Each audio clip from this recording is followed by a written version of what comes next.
Okay, so we have 4 scenarios here. Before we move on to today's lesson, let's just make sure we all know what we're doing from last unit. Let's solve for x for all 4 scenarios. Number 1, what skills would you use to solve number 1? Pythagorean theorem, very good. So you would do 3 squared plus 5 squared, and you would take the square root. Wasn't there a question like that on your test? Where the answer choice didn't simplify. They didn't find the answer. It was just Pythagorean theorem with the square root. Yeah, that was kind of tricky because it has some radicals in there. Anyway, so that's what x is. We could find the decimal in our calculator. 3 squared plus 5 squared and take the square root. Cool. Number 2. What's x in number 2? We know it's a right triangle. We know it's 45, 45, 90, so we can do 12, 12, 12 root 2. Awesome. Number 3. What kind of triangle is number 3? We call these special right triangles, 2 and 3. So number 1 was not special, but number 2 and 3 were called special right triangles because they followed a pattern. So what would x be? 6 root 3, 6 times 2, 12. Okay, last number 4. Find x. Trick question, right? Okay. So number 4, let's see, Pythagorean theorem. Can we use Pythagorean theorem? We only have one side. Okay, angles. Are the angles special? Angles special. 20, 70, 90. We don't have any rules. We don't have a formula chart for 20, 70, 90. Okay, so number 4 so far is unsolvable, right? So we need something else. We need another tool that can help us find the missing side when we only have one side and one angle of a right triangle. Technically, we have all the angles, right? How do you pick? Because I said tool, is that why you said that? Yeah. Okay, so this is why we need trig. Our new unit is called trigonometry, and we need trig because right now we cannot solve number 4 with what we've learned in our class so far. Okay, so why do we have trigonometry? What is trigonometry? Who actually uses trigonometry? It's a fancy sounding word. What in the world is it? So, nope, it's not a separate class. Okay, so over 2,000 years ago, pretend you're back 2,000 years ago and you're in Greece, and you're really interested in studying astronomy and the planets and the sun and the rotating and the angles made, you know, the ray of sunlight and all of that, and you have absolutely no way to measure distances in outer space, right? They were not flying into space. They didn't have long enough measuring tape. So actually trigonometry was not born in the math world. It was actually born as they were studying astronomy. They had no way to measure those angles and those distances. So trigonometry came about because they needed it to solve for their problems in astronomy. So that's where it came about. It came about because they were learning about the planets and distances and angles, and that's who developed trigonometry. So not necessarily it was mathematicians, but they weren't just finding trig just because they were studying math. Today it's used in many realms. I know we have a lot of musicians in this class. We're going to learn about sine and cosine and tangent. And sine and cosine, when you graph them in your calculator, you'll see waves. It produces waves, which is how sound travels. Sound travels in waves. So it can be modeled with trigonometric waves. So composers have to know about trig. Cartographers, map makers, they don't walk every single place in the earth that they chart on the map. They didn't walk to every far corner of Antarctica, yet Antarctica is mapped on there for us. So they had to use spherical trigonometry, whoa, because our earth is a sphere, to project distances and to make maps of places that they didn't actually travel. Okay, I know I'm talking a long time about this. NASA, we had someone who works at our school whose husband works for NASA, and he said he actually uses trigonometry when he was calculating things for the arm of the space station. He actually worked on the arm, and he actually used trigonometry for the angles and the distances there. And then finally, lots of shows are popular now that deal with forensic science with crime scenes, right? There's a lot of those shows out there right now. Well, those whatever their name is, what is their name? I don't know. Whoever works on those crime scenes, forensic scientists, I guess, they use trig for the angles of the blood splatter and stuff like that, for figuring out where it came from and figuring out what time of day it was with the shadows and the angles. So, trig, have I convinced you? We use it. I didn't use architecture because I always use that one in my examples, so cool. All right, let me introduce you to the 3 trigonometric ratios that we are going to study in this class. There are more of them. There are reciprocals of these and all that good stuff, but we're going to study these 3. Trigonometry, what I want you to understand, because it's a scary word, it is just a ratio. It is not as scary as it sounds. Trigonometry is just a ratio of 2 sides of what kind of triangle? Okay, so some things I want you to understand is that we only use this in right triangles, and it is just a ratio. Trigonometry is just division, like we did in the Mormon. If you want to know where the word comes from, trigonom means triangle, and metron means measure. So triangle measures is what trigonometry means. Okay, I want you to repeat after me when we are talking about the 3 most common trigonometric ratios. Here's the full word for the first one. This is the abbreviation. We call it sine. Say sine. Pet peeve of mine is to say sin. So even when we abbreviate it, we do not say sin. We're not committing a transgression. It's sine. Either way, whether you have the E or not. Okay. The next one is called cosine. Say cosine. Cosine. I call it cosine almost every time. I guess you can say cos, but I pretty much say cosine even when I abbreviate it. And lastly, tangent. That one's easy to say. I don't see anyone mispronouncing that, and you can abbreviate that as tangent. All right, moving. Take your calculator out and make sure you can locate our 3 new buttons that are going to get some use this unit. If your fingerprint isn't on there yet, it will be. So sine, cosine, and tangent. I always wondered what they were before geometry too. So you're going to get to know those buttons really well in this class. Make sure you know where they are. Next thing I want you to do is go to your calculator and press mode. Everyone press mode. There are 2 mode choices on your calculator. One is radian and one is degree. We are not going to learn about radians till the end of the year, and you're not really going to understand what a radian is until pre-calc. So I want everyone to switch their cursor to degree and press enter. When degree is highlighted, or rather when it's darkened on the outline, you are in degree mode. You have to always be in degree mode for trig. What mode do you have to be in? Degree mode, all the time, every time in trigonometry, in our class. So when you do clear your calculator, 2nd plus 712, which a lot of you do on a regular basis, it's going to default back to radian mode. So I need you, set clock, that was in 2009 that I switched that, that's awesome. Okay, anyway, so I need you to always go back to degree mode when you have reset your calculator. All right, everyone, meet Bob. It's Bob the Boy Scout. You just look like a Boy Scout. It's really random. Hi, Bob. Nice to meet you. Okay, so we have a right triangle here, and Bob is standing at angle C. We're going to call that our reference angle because we're referring to it. It's not a fancy, scary word. Okay, so anyways, I want to label, if we were standing in Bob's position, from Bob's perspective, what side of the triangle would be the opposite leg? What side of the triangle would be adjacent, and what side of the triangle would be the hypotenuse? I recommend you always label the hypotenuse first. So I want everyone with 2 letters to tell me what the hypotenuse is. So of this triangle, of any triangle, the hypotenuse is always across from the right angle. The hypotenuse is always the longest side. Okay, now compared to Bob, name which leg is opposite.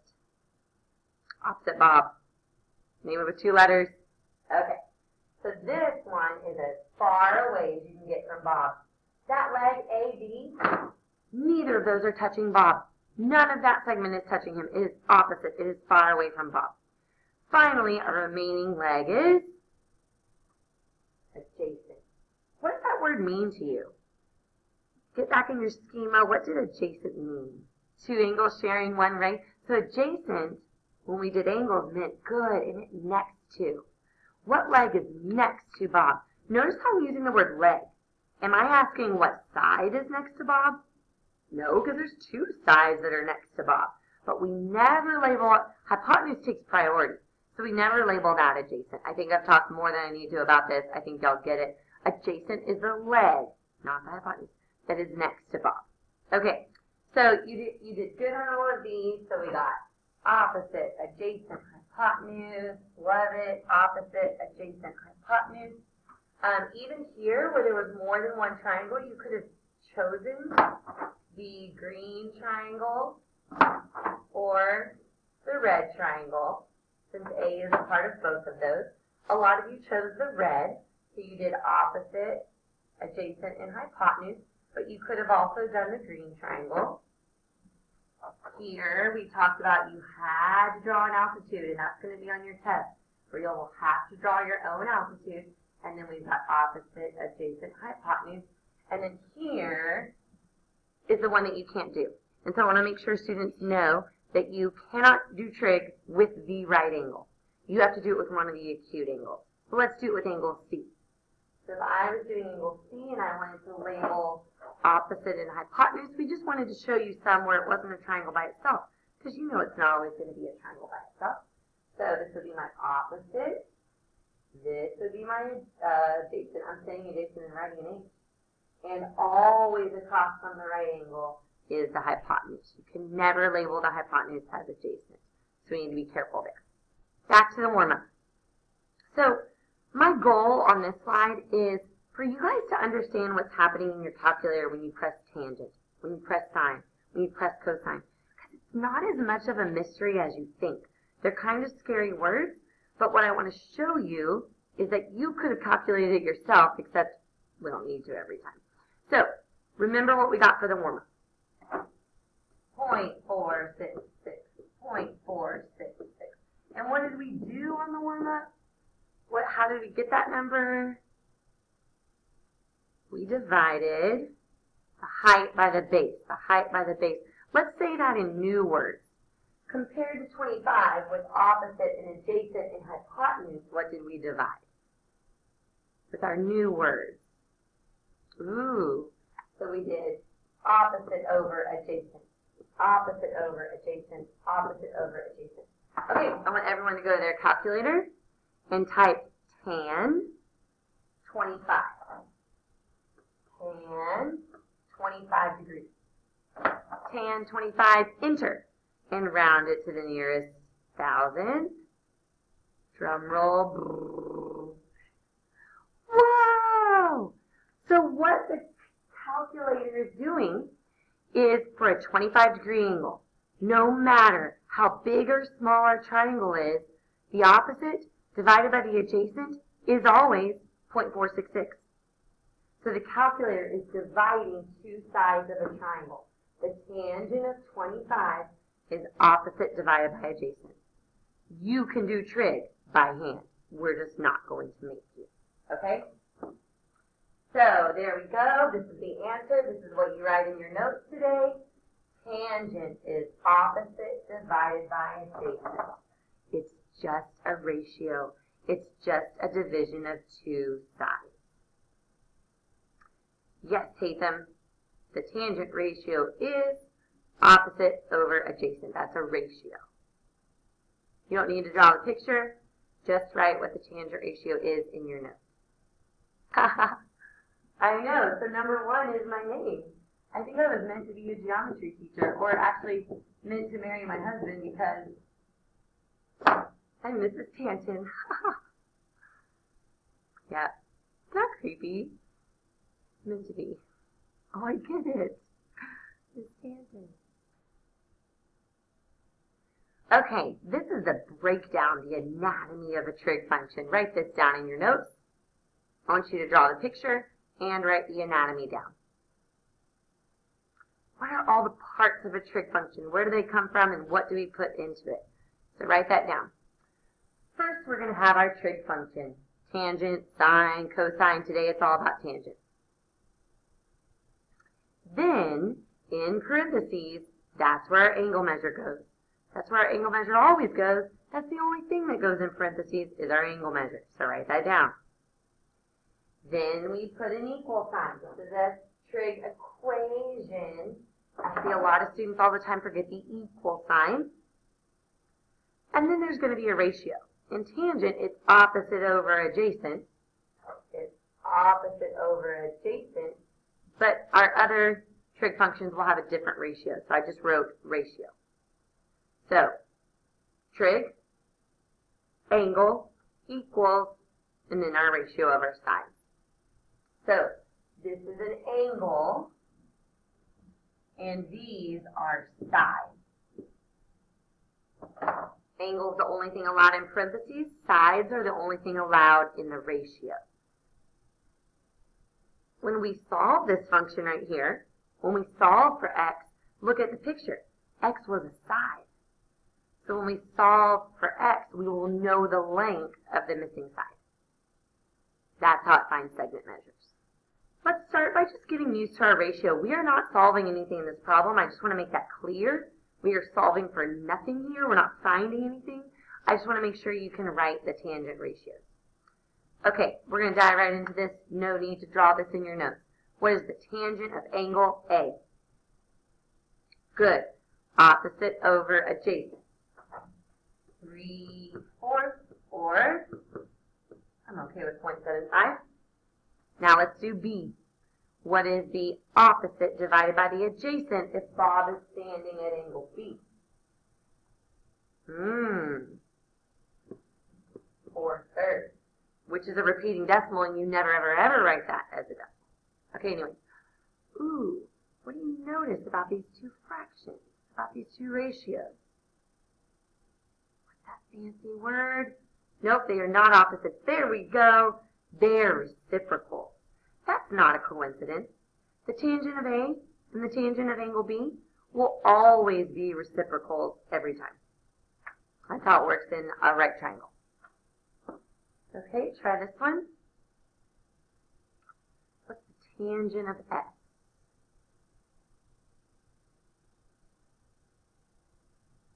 Okay, but if you wrote that on a quiz, I would not be able to give you full credit because, yes, because you can reduce it. And Miss Stanton, do I have to reduce it? Yes, always reduce. That's never a final answer.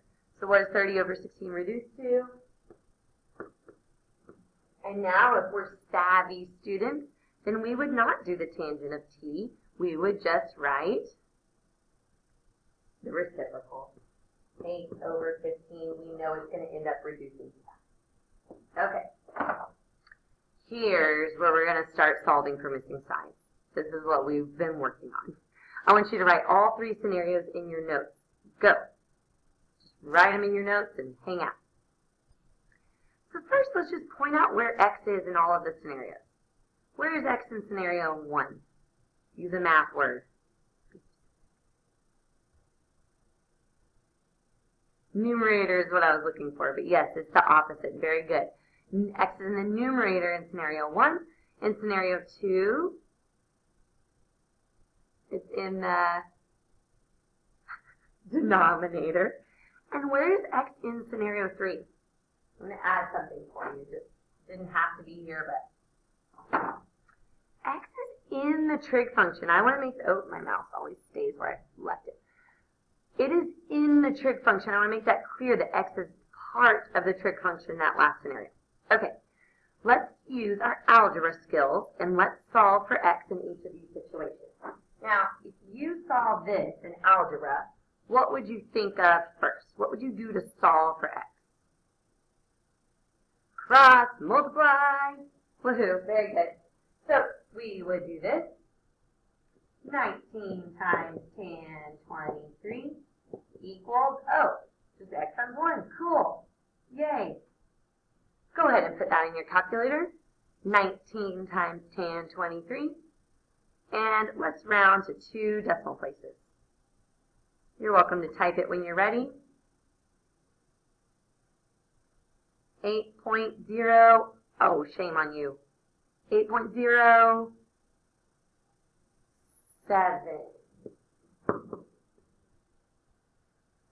Okay. Real quick, I want you to try something because I want you to make the mistake in the notes and not on a quiz. If I had not put that 19 first, you know, with multiplication, you can do it either way, it's commutative, but if I had not put that 19 first and I had put second, and I neglect to close my parentheses, what does that equal in your calculator? 10, 23 times 19. Ooh, that's a completely different answer, 4.33. So be careful. I always put the number first, never the trig function first. But if you choose to put the trig function first, you must close out your parentheses. Careful. Okay? Next one, new color. Same thing. We are going to solve for x, and we're going to cross multiply. 19 equals x times tan 23. Uh-oh, well, x isn't solved for next. What do we do next? Not solved for yet. Opposite of multiplying right here is dividing. I actually do not expect you to do this every time. We'll talk about how you can just go straight to a certain step every time. So go to your calculator, and you're typing 19 divided by tan 23. Put the number first, never the trig function first. 44.76.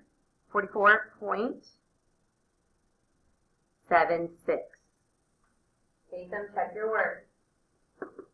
Check your button you press.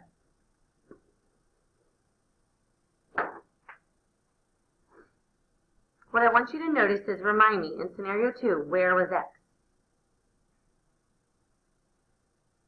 Denominator. So this is a really cool alliteration. It's denominator divide, denominator divide. So if you want to skip the cross multiplying step, you can just remember that when it's in the numerator, you multiply. When it's in the denominator, you divide. Denominator divide. Denominator divide. Just make sure you put the number first, not the trig function first. Okay, scenario 3. To solve for a number in algebra, you do the opposite of what's being done to it. What's being done to x right now? It's getting tan, right? What's the opposite of tan? What's the inverse of tangent? Bleach? White? Just kidding. What's the inverse of tangent in math? Look at your calculator. Just kind of stare at those buttons. Do you see how x squared and square root are above and below each other? Those are inverse operations. Look at what's right above tan. They put the inverse and the button together.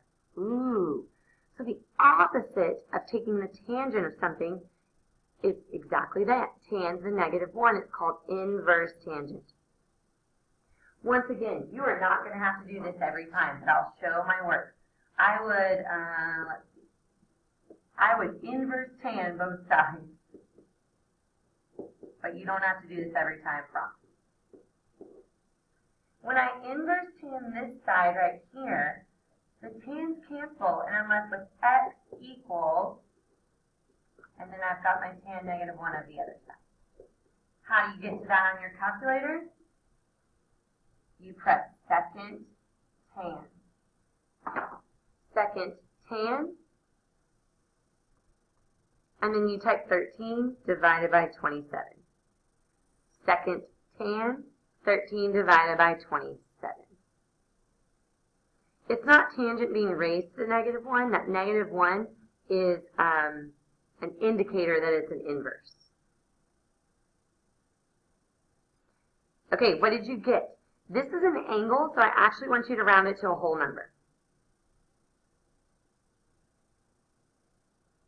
What did you get? I want to make sure that we all get the same number. You should be getting 26 degrees. Let's do a whole number because for some reason they just like to do angles to a whole number. When I say they, I mean whoever made the worksheets and the tests and all that good stuff. So remember, we found an angle here. This was a side, this was a side, and this is an angle. Okay, let's do a little bit more practice with solving for x. Try this one. So what I want you to ask yourself first every time is, where is x? It's in one of three places. It's either in the tangent function, numerator, or denominator. Where's x? CD, denominator divide. So everyone should be doing 27 divided by tan 62. If you want to put it over 1 and cross multiply just to make sure that you're not, memorizing the wrong thing, then you go for it. Cross multiplying always works. That's just skipping a step. Cool. So 27 divided by tan 62, you've got it. X is, the missing side is 14.36. Let's try another one. First question you ask yourself, where is x? Not the numerator, not the denominator. It's in the tangent function. So you have to do the opposite of tangent.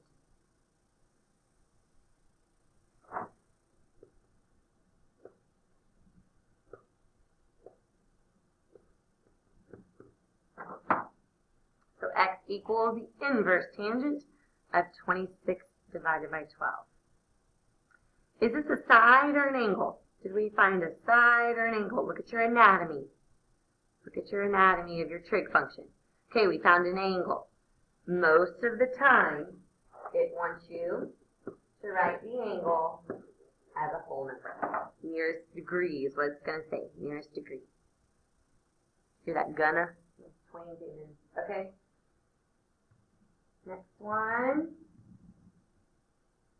Where is x? Okay, I just remember I'm like, if it's not the denominator, then I multiply. It doesn't have the same alliteration there, but always put the number first, never the trig function. What I want to stress real quick is that I want you to think of these two things, the tangent and the 54, as stuck together. I want you to think of them as super glued together, as gorilla glued together. So I have students getting confused about, they put the 54 first, they don't really understand. 54 and the tan are inseparable. Do not separate them. So it's 35, that's its own thing, times tan 54. Tan 54 is its own number, okay?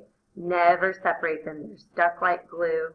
That's a country song by Sugarland. It's really annoying. Okay, what'd you get? Stuck like chalk. I remember that one.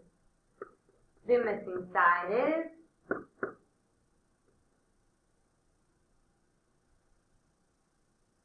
35 times tan 54. Figure out? Okay, last one before we solve some actual problems. Tan of x equals 0.372. Remember, where is x? That's what you ask yourself. Where is x? In the tangent function. There is no numerator or denominator. We wrote it as a decimal this time instead of a fraction. No big deal. NBD, right? So what is the opposite of tangenting something, which is not a word? Inverse tangent is the opposite. That is all you do. You're technically, even though I don't always show my work, you're inverse tanning both sides. And this cancels. So x equals inverse tan of 0.372. So all you do is second tan 0.372. Good. It was an angle, so we rounded to a whole number. It's a 20-degree angle. 20 degrees. You have enough skills to solve for a side of a triangle now. That was a big build-up, huh? We're ready to solve. Okay, so go back to your trig anatomy. Point to it in your notes. Stare at your trig anatomy, where you wrote all the parts. Let's follow what the trig anatomy says to do. You are given a triangle, and it is missing a side. You can't use the Pythagorean theorem, and those angles aren't special. So, the first thing you write is tan. Actually, what I would do if I were you for a while is I call this the template. I would write the template for a while. Tan of empty equals empty over empty. And then I would put the values in there to make sure I'm writing everything in my equation that I need to. What goes here? The angle, and only the angle, and only ever the angle goes there. Angle. Okay, now the tangent function is opposite over adjacent. Opposite over adjacent. So I can label, this is where Bob is. This is my opposite, and this is my next to. It's my adjacent. Opposite over adjacent. And now we just spent plenty of time solving for x. So you can solve for x really quickly now. You ask yourself, where is x? So it's in the numerator, so I'm going to multiply. But if you set up the equation wrong, you can know how to solve for x all day and it won't help. So that's why I wanted to really focus on setting up that equation slowly to start with. All right, you're welcome to type your answers. You already did. Very nice. 11.19. It can't hurt to see if your answer makes sense. Did you notice that 11 is really close to 12? Why is it almost isosceles? It's almost a 45, 45, 90 triangle. Cool. Let's try some more before y'all have to go. We're going to do it a little bit more quickly. I'm going to write my template. The only thing ever allowed here is the angle, opposite, adjacent, opposite over adjacent. Where is x? Denominator divide. Watch what I'm writing first. Saw how I wrote the 18 first. Did that on purpose. I'm writing the number first. You could cross multiply if you really want to make sure that you type it in your calculator correctly. That would be okay. So x is 18. I just did time. Divided by tan 23. 18 divided by tan 23. You know what's really cool that you could do to check? We learned a long time ago that the longest side is across from the larger angle. So if you ended up getting a side that was smaller than 18, you know, that missing angle is 67. This has to be bigger than that one. Just if you're scared that you did the wrong thing, you could always use your common sense there. So we have two more examples. Set up a template. The only thing ever allowed here is the angle. X happens to be the angle. Opposite over adjacent. Opposite over adjacent. You ask yourself, where is x? Where is it located? In the tangent function. So we do the inverse of tangent, the opposite of tangent. X is, so we press second tan, and then we put our division. Second tan, 17 divided by 26. It says to round to the nearest degree because it's an angle and they like whole numbers. 33-degree angle. So we can even find missing angles with this trig stuff. Not even just missing sides. Pretty cool. Last problem. We love giving you composite figures, aka a figure that has more than one thing happening in it. What are we trying to find? We're trying to find x. We cannot do that because if I filled in what I knew, I would have this, and this is my opposite and my adjacent. I don't have an opposite yet. I don't have this yet, and I can't solve without that. So how would we find that missing side? Good. Don't have to use trig. You can use Pythagorean theorem. 65 squared minus 60 squared. Oh, I think it's triple. I think it's triple. It's a triple! Which means we have a whole number in it, so that's all that means. So what do we get? Missing side. Well, I can just turn that into a 2. Look at that. It's proportional, but that's okay. We are looking for an angle, so we do second tan. Students ask me a lot, do I need to reduce that fraction, 25 over 20? That's not your answer. So just go ahead and put it, your calculator will handle all the reducing, I promise. Okay, what's the angle before we log off? It's a 51-degree angle. Very good. So we found the missing angle. We used Pythagorean theorem along the way. Try your homework tonight. Bring questions if you have them tomorrow.